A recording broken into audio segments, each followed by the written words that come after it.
Hi, this is Victoria Rexrow presenting on schizophrenia. Schizophrenia is a psychological disorder that causes a split from reality.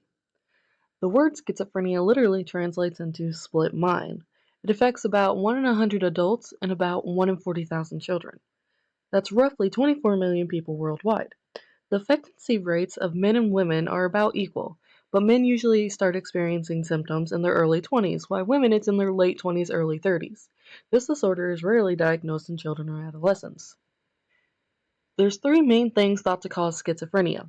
That's your genes, your environment, or your brain chemistry and structure. Genes, of course, is just like any other disorder.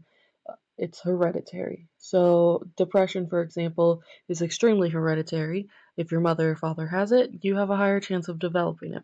This goes along the same line with schizophrenia. Your environment is usually in your infancy or during pregnancy if your mother had any complications. I read an article actually about complications in pregnancy. It said that in the second trimester, if a woman has the flu, her child actually has a higher chance of developing schizophrenia later in life. Then brain chemistry is just like depression. If there's a chemical imbalance, you have a higher chance of possibly developing schizophrenia. Also, if your brain didn't develop correctly during infancy or before birth, you also could have a higher chance of developing schizophrenia. There are multiple symptoms of schizophrenia. On the screen, I have a few listed. Number one is lack of interest in previously interesting activities. Then we have strange emotional responses. This can be explained by saying someone comes up to you and says, "Oh, your mother is dead." And then you start laughing. Everyone knows that would be a strange emotional response, especially if you loved your mother. Next is reduction in speech, social withdrawal, mood swings, difficulty concentrating, lack of energy, hallucinations, which can be feeling something, hearing something, tasting something, smelling something, or seeing something, and then delusions, which are strong held beliefs that the person has no reason to actually have. There are 5 types of schizophrenia. That's catatonic, which is whenever someone freezes up and almost acts statue-like. Disorganized, which can affect the way they talk, the way they complete activities, and everything along that line. Basically, what happens is they can't put their thoughts in order to actually carry out any actions.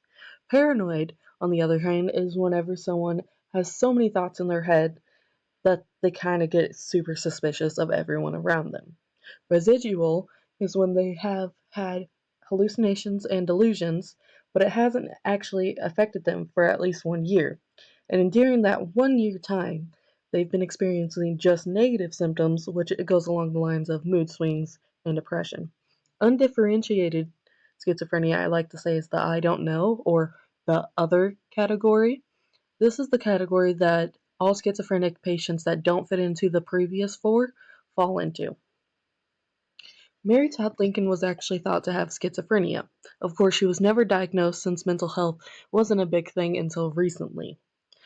But she did experience many symptoms of schizophrenia, such as stormy moods, and along with stormy moods, she had extreme mood swings. She had horrible delusions, especially after she lost her 3 sons and husband. She believed that someone had cursed the presidential family, and that is the reason why everyone around her was dying. She even went so far with this delusion to invite multiple psychics to the White House to try to talk to her dead relatives and ask them if they knew anything about the horrible curse. She had a terrible temper, which usually came from whenever someone denied any kind of relation with her delusions.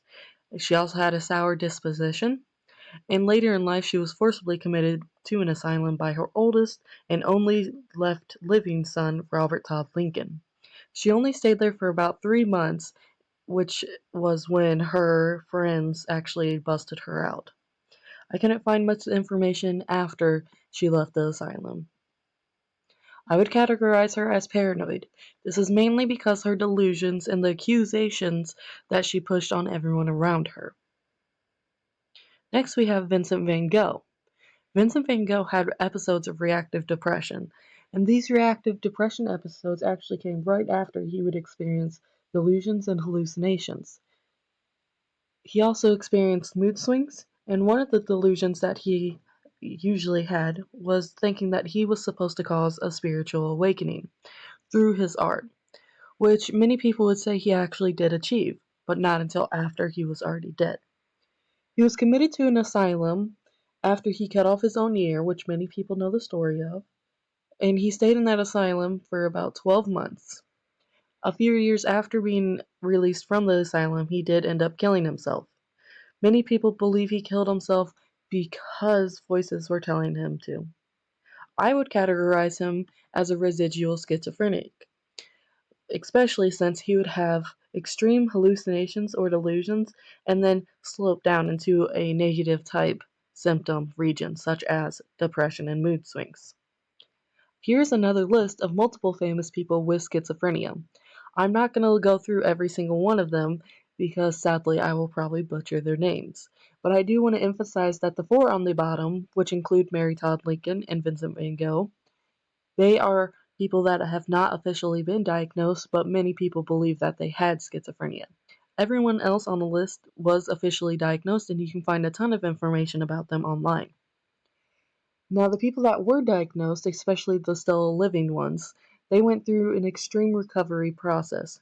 And by extreme, I don't mean horrible or anything like that. I just mean they really had to follow through with their recovery. This is mainly because no cure for schizophrenia exists. But there is a treatment option that is taking medicine, having support, and then going to therapy or counseling. Now, the therapy or counseling could be individual counseling or it could be group counseling. But either way, having a combination of these three things will really help improve your recovery options. And that is about all I have for you on schizophrenia. Here are some sources if you want more information about where I found my cool topics. Thank you and have a good day.